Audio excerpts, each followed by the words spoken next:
ஆச்சி கொழுக்கட்டை மாவு வந்தாச்சு. ஆச்சி கொழுக்கட்டை மாவிற்கு கொழுக்கட்டை அச்சை கேட்டு வாங்குங்கள்.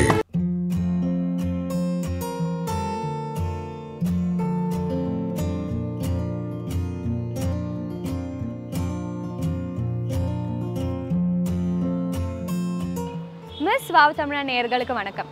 இன்னைக்கு நம்ம 50கள் 60களில் நிறைஞ்சு நின்று ஒரு நடிகை வீட்டு முன்னாடி தான் நம்ம இருக்கோம். தமிழ் பொண்ணு, நம்ம ஊர் பொண்ணுன்னு நம்ம பெருமையாக சொல்கிற நடிகை எம்என் ராஜம் அம்மா வீடு முன்னாடி தான் இருக்கோம். வாங்க அவங்க வீட்டுக்குள்ளே போகலாம்.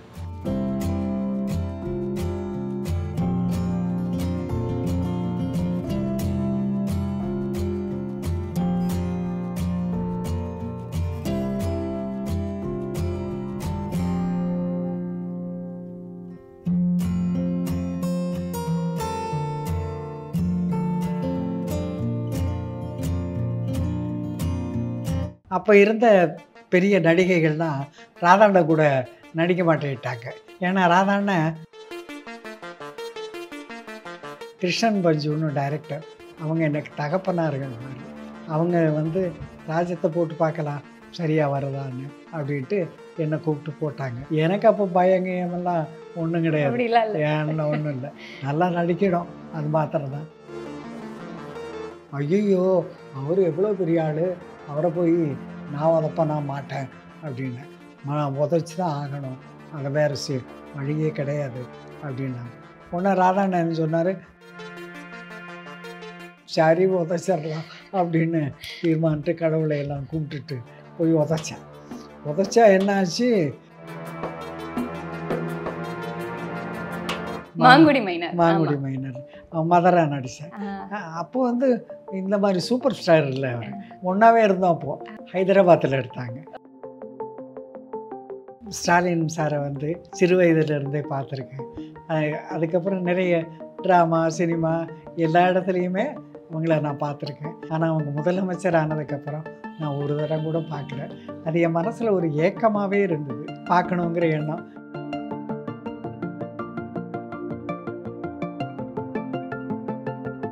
வணக்கம்மா. வணக்கங்கண்ணா, எப்படி இருக்கீங்க? நல்லா இருக்கேன். ஃபர்ஸ்டே பிறந்த நாள் வாழ்த்துக்கள் சொல்லி. ரொம்ப சந்தோஷம், ரொம்ப சந்தோஷம். நான் நினச்சி கூட பார்த்துருக்க மாட்டேன் உங்களெல்லாம் மீட் பண்ண முடியுங்கிறது ரொம்ப சந்தோஷம்.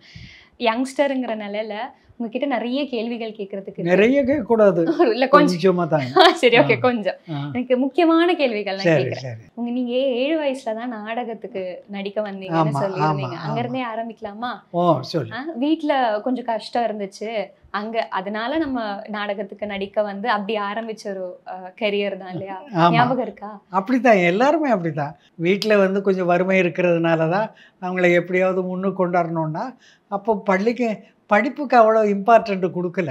நம்ம அதனால் நாடக கம்பெனி, சர்க்கஸ் கம்பெனி அதில் எல்லாம் சேர்த்து விடுவாங்க.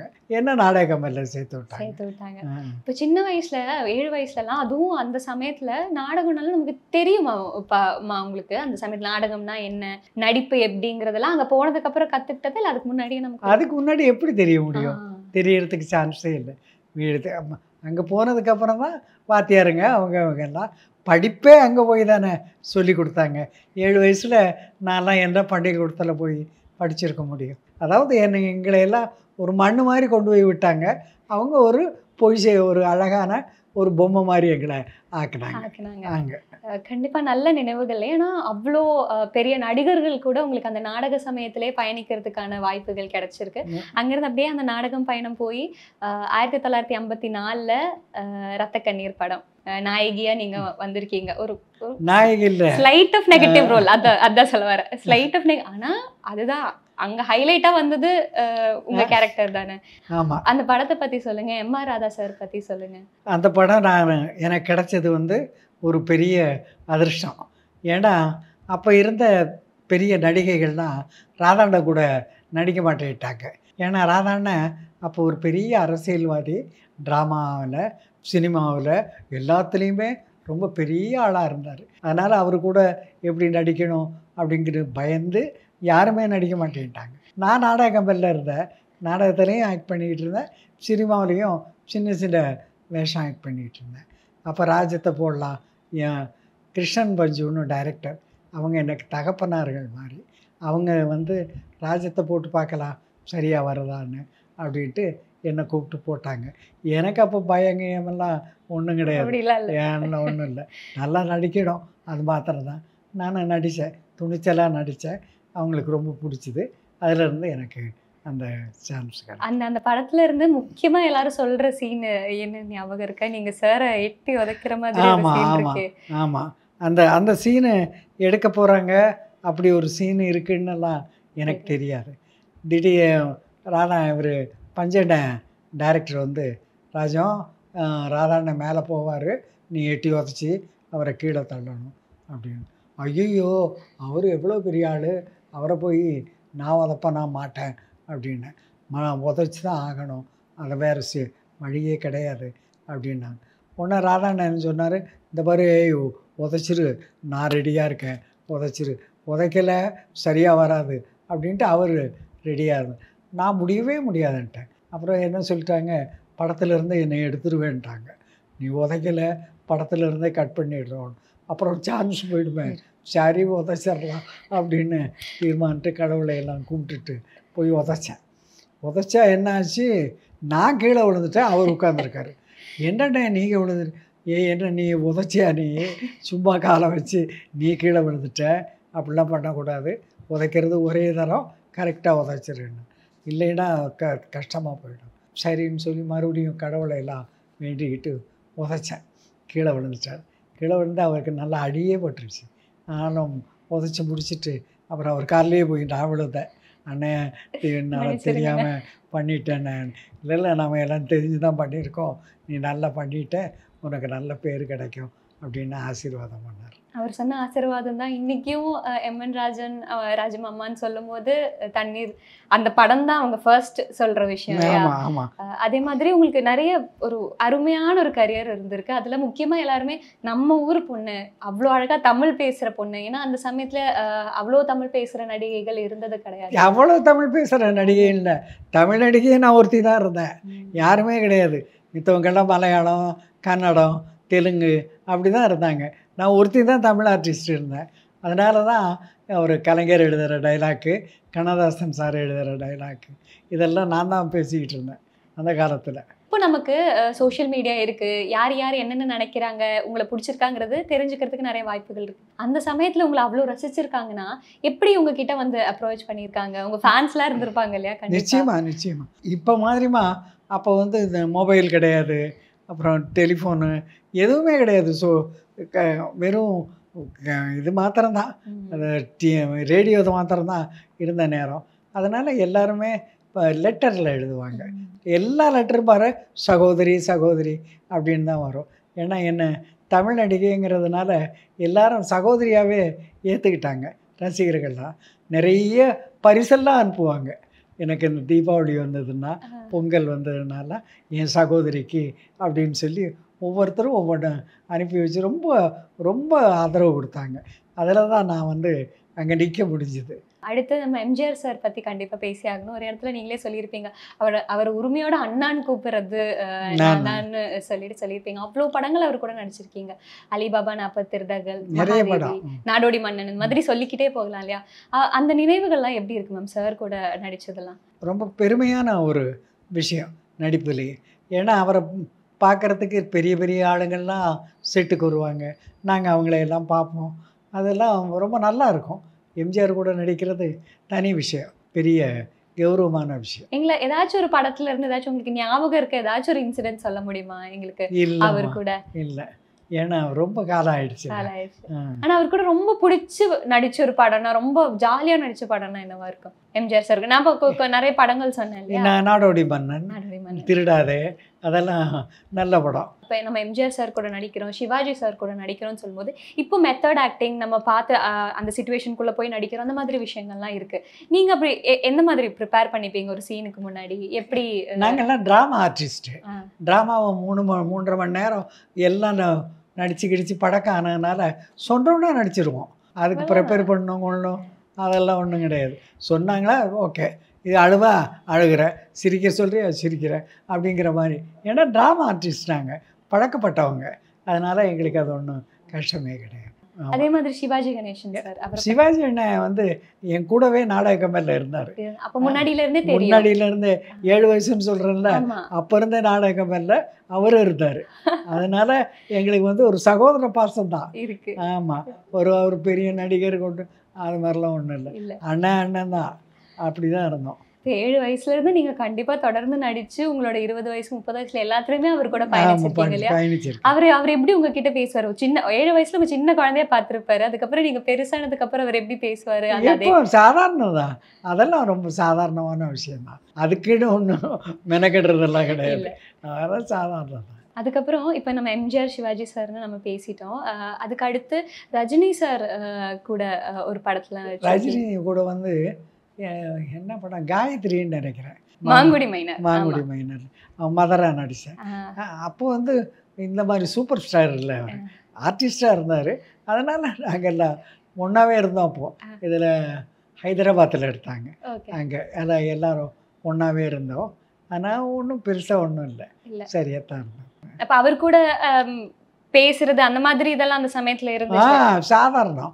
அப்போல்லாம் அவர் ஒன்றும் பெருசாக சூப்பர் ஸ்டார் ஆகலை இல்லை, அதனால் ஒன்றும் பெருசாக ஒன்றும் இல்லை, சாதாரணமாக. அவர் எப்போவுமே ஒரு சிம்பிள் மேன் தானே, அதெல்லாம் சாதாரணமாக தான் இருக்கும். அடுத்தப்ப கமல் சார் பற்றி சொல்லணும்ல, பம்மல்கே சம்பந்தம் படத்தில். நோ கமல் வந்து என் கூட அரங்கேற்றத்தில் மகனா நடித்தார். அப்போ இதில் ட்ராமால பிக்சரா? ஓ, அரங்கேற்றம் படத்தில் அப்போ இருந்தே தெரியும். அப்போது சின்ன பையன் அவர், அப்புறம் பெரிய ஆள் ஆகிட்டார். அதனால் அதெல்லாம் வளர்ச்சி தானே, அது ஒரு பெருமையான விஷயம். எப்படி இருக்கு அவரோட வளர்ச்சியெல்லாம் பார்க்க? ஏன்னா சின்ன குழந்தைய நீங்கள் பார்த்து, இப்போ சிவாஜி சார் உங்களை பார்த்துருப்பார் இல்லையா, அதே மாதிரி நீங்கள் கமல் சாரை பார்த்துருப்பீங்க சின்ன வயசுலேருந்து இப்போ இவ்வளோ பெரிய உலக நாயகன். பெருமைதாம்மா, அதெல்லாம் ஒரு பெருமையான விஷயம். சினிமா உலகத்துக்கு வரும்போது நம்ம சாதாரணமாக சின்ன ஆளாக வந்துட்டு அதுக்கப்புறம் வளர்ந்துருக்கோம்னா பெரிய விஷயம் தானே, அதை நினச்சி நம்ம பெருமைப்படணும். இன்றைக்கி அவர் வந்து என்ன வேணாலும் செய்வார், எம்பியே ஆகிட்டாரு, அப்புறம் என்ன இருக்குது? சின்ன வயசுல துருன்னு இருப்பாரா? எப்படி இருப்பாரு? ஆமாம், அப்படித்தான். சின்ன பிள்ளைகள துரு தானே இருக்கணும். இல்லை, நிறைய சைலண்டாக இருப்பாங்க செட்டில். நம்ம ஒரு இடத்துக்கு நிறைய அப்படி எல்லாம் கிடையாது. அதுக்கப்புறம் அப்படியே வந்தால் விஜய் சார் கூட, அஜித் சார் கூட எல்லாமே. அஜித் கூட நான் நடிக்கல, இருக்கு சேர்ந்து சீன்ல, பட் அவர் நடிச்ச படத்துல இல்ல, அஜித் கூட நடிக்கல. அப்ப விஜய் சார் கூட? விஜய் கூட நான் நடிக்கல. அது என்னாச்சு, அந்த படத்துல எஸ்என் லட்சுமிமான்னு ஒரு அம்மா ஆக்ட் பண்ணாங்க.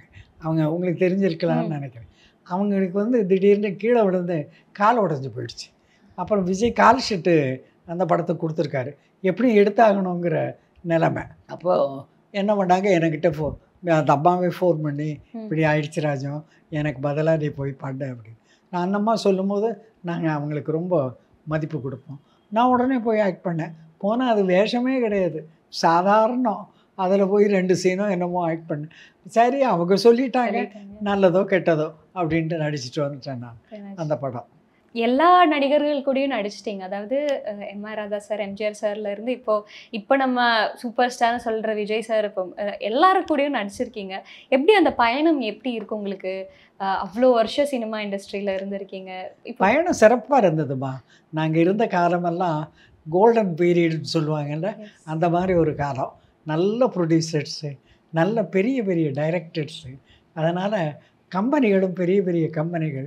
அதனால் எங்களையெல்லாம் ரொம்ப மதித்தாங்க, எங்களுக்கெல்லாம் ரொம்ப ஆதரவு கொடுத்தாங்க, எங்களை நல்லபடியாக வாழ வச்சாங்க. அதனால் அந்த மாதிரி காலம் இனிமேல் வருமானே தெரியல எனக்கு. மிஸ் பண்ணுறீங்களா சினிமாவில் நடிக்கிறதெல்லாம்? இன்னும் இல்லை இல்லை இல்லை, நான் திருப்தியாக இருக்கேன்.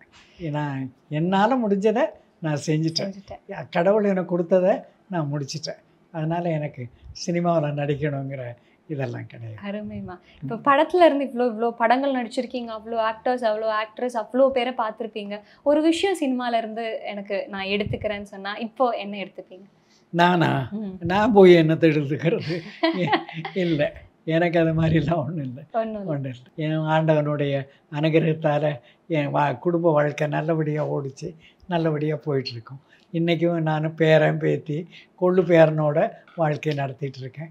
எல்லாம் கடவுளுடைய அனுகிரகம், நடிகர் ரசிகர்களுடைய ஒரு ஆதரவு தான்.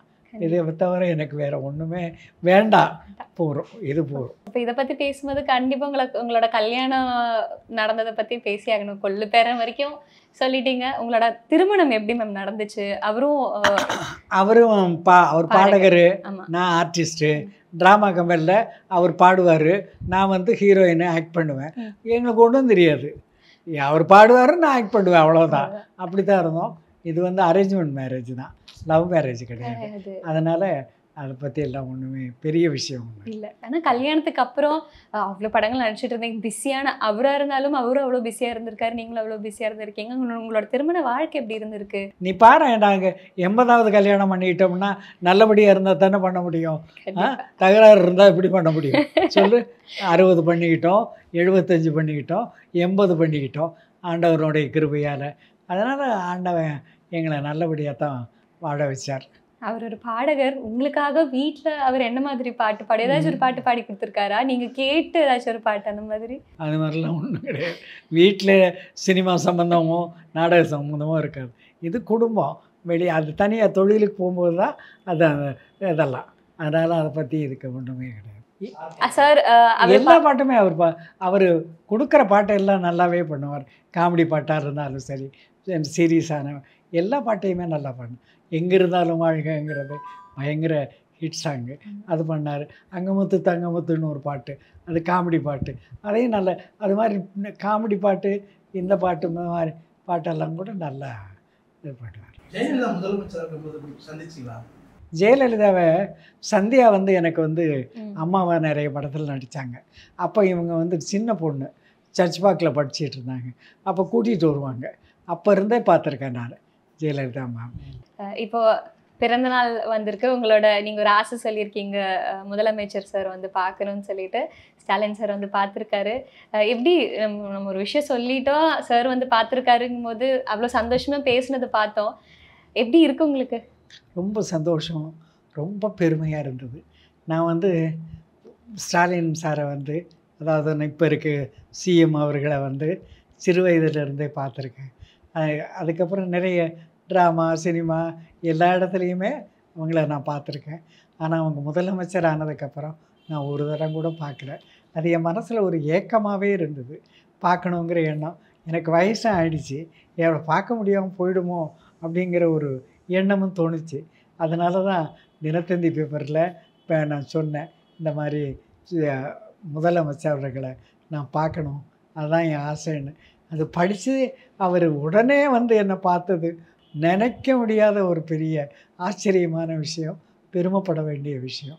நான் என்னைக்கும் அதை நினச்சி சந்தோஷப்படுறேன், பெருமைப்படுறேன். கண்டிப்பாக. அதை பற்றி நம்ம இப்போ கலைஞர் சார் பற்றியே இப்போ நீங்கள் பேசி ஆகணும். இப்போ பையன் கூட அப்பா கூட நீங்கள் ட்ராவல் பண்ணியிருக்கீங்க, அவர் எழுதின படத்தில் நடிச்சிருக்கீங்க. கலைஞர் சார் பற்றி சொல்கிறீங்களா? அது பெரிய இமயமலை, அதை பற்றி நான் எப்படி பேச முடியும்? பெரிய இமயமலை. அவருடைய டைலாக்கு, முதல் டைலாக்கை நீ பாடம் பண்ணி எடுத்தீங்கன்னா கம்ப்ளீட்டாக கடைசி வரைக்கும் கடன்னு பேசிடலாம். அந்த மாதிரி எழுதுவார் அவர். அது நடுவில் அப்படி இப்படின்லாம் இருக்காது. என்ன எடுத்துக்கிட்டாரோ அதை கடன்னு தமிழுக்கு உயிர் கொடுத்தவர் கலைஞர். அதனால் அவரை பற்றி நான் பேசுகிறதுக்கு பெரிய விஷயம் ஒன்றும் இல்லை. சினிமா எவ்வளவோ வளர்ந்துருச்சு, எவ்வளவோ மாறிடுச்சு, நிறைய டெக்னாலஜி வளர்ந்துருச்சு. இப்போ இருக்கிற கண்டிப்பாக நடிகர்கள்லாம் நீங்கள் பார்த்துருப்பீங்க. உங்களுக்கு யாரை பிடிக்கும்? அவங்க கிட்டலாம் உங்களுக்கு என்ன சொல்லணும்னு இருக்குது? யாரை பிடிக்கும்னு நம்ம சொல்ல முடியாதுமா. ஏன்னா ஒவ்வொரு படத்திலும் ஒவ்வொருத்தர் சிறப்பாக நடிக்கிறாங்க. அதனால் அந்தந்த படத்தில் நடிக்கிறவங்கள நல்லா இருக்குன்னு தான் நாம் சொல்கிறோம். அது இல்லாமல் நான் இப்போ சினிமாவே பார்க்கலம்மா, ரொம்ப நாள் ஆயிடுச்சு. டெக்னிக்கல் சைடு நிறைய வளர்ந்துருக்கு, அது பெருமைப்பட வேண்டிய விஷயம். அதனால் அதே மாதிரி ஆர்டிஸ்ட்டும் வளரணும், நிறைய வரணும், அதுதான் என்னுடைய ஆசை. ரொம்ப நன்றிமா, எங்களுக்கு சமயம் கொடுத்து இவ்வளோ நேரம் பேசுனதுக்கு எனக்கு ரொம்ப சந்தோஷமா, ரொம்ப சந்தோஷம். நம்ம இப்போ எம்என் ராஜம் அம்மாவோட வீட்டில் தான் இருக்கோம். இவங்க தான் எம்என் ராஜம் அம்மாவோட மருமகள் விஜி. வணக்கம் மேம். வணக்கம். எப்படி இருக்கீங்க? நல்லா இருக்கேன். சூப்பரா இருக்கீங்களா? நேத்து பரபரப்பா இருந்துச்சுன்னு இப்பதான் சொன்னீங்க. ஸோ அதான் எப்படி இருந்துச்சு? ஸ்டாலின் சார் வந்திருக்காரு மேம், அம்மா சொன்னது கேட்டு அப்பவே வந்தாரு. Yes, that was such a overwhelming, I don't know how to explain, such a beautiful feeling. ஏன்னா சொன்ன next day he was here, so that shows, எங்களுக்கே ஒரு சர்ப்ரைஸ் அது நினைச்சு கூட பார்க்க முடியல. We thought first it was a joke. Then when people the police cops the van இதெல்லாம் வந்தோனே okay he's really coming அப்படினா it sank into us and we felt so nice to see both husband and wife ரெண்டு பேரும் வந்தது ரொம்ப சந்தோஷம். எப்பவுமே அவர் மட்டும் தனியா வருவாரு, வைஃபோட வந்தது எனக்கு ரொம்ப மகிழ்ச்சி. and she was looking so nice. First time we were one to one பேசும்போது like very homely. It was so nice. It was like a family get together.